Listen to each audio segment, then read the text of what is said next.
Then, isa sa mga addition natin, kapag mag-shut off tayo ng engine, kapag mag-switch off tayo ng engine, ang iba, ginagawa nila is, nasanay sila na pasusi.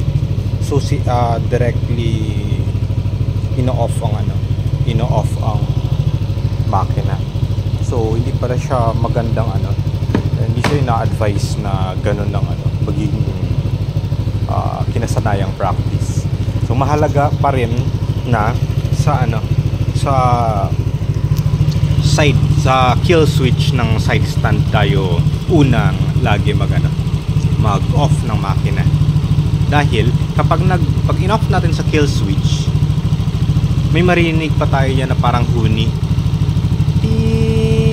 Yung parang ganun. Bago saka natin i-off ang susi. Ayan. Example natin. Pag i-off ko sa side stand. Ayan, 'di ba? May tunog pa. Saka natin i-off natin sa susi. Yan. Yung tunog na yon, yung natitirang fuel sa FI, sa fuel injection, hinihigop ulit ng fuel pump at ibinabalik sa tangke. Yan. Kaya ang nangyayari kapag pinatay natin directly sa susi, may maiiwan ng gasolina sa FI, sa fuel injection. Yung mangyayari minsan, pag nag-start tayo ng siguro nangyari na yan sa atin, sa ganung pamamaraan ng pag-off ng makina. Pag nag-start tayo, parang hard starting na sobrang baba ng minor. Hindi umaangat agad ang minor. Mga ilang seconds bago umangat ang minor. Diba?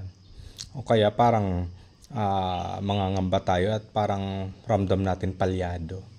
Ganun pala yun. At may naka-advise din naman sa aking mechanic.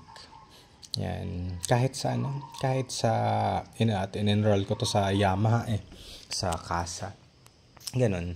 Side stand, kill switch. Then hihigupin yung huling tunog na yun. Pareha sa tunog pag nag-start tayo. Pareha sa tunog pag nag-start tayo ng susi. Diba? Yan. Ganun din Ganon din na tunog ng Ganon din na tunog sa pag mag-off tayo ng makina ng motor natin. Yan. Yung matitirang gasolina sa matitirang fuel sa fuel injector, hihigupin ni fuel pump pabalik kay sa tangke. Nang at rest ang fuel injector at rest.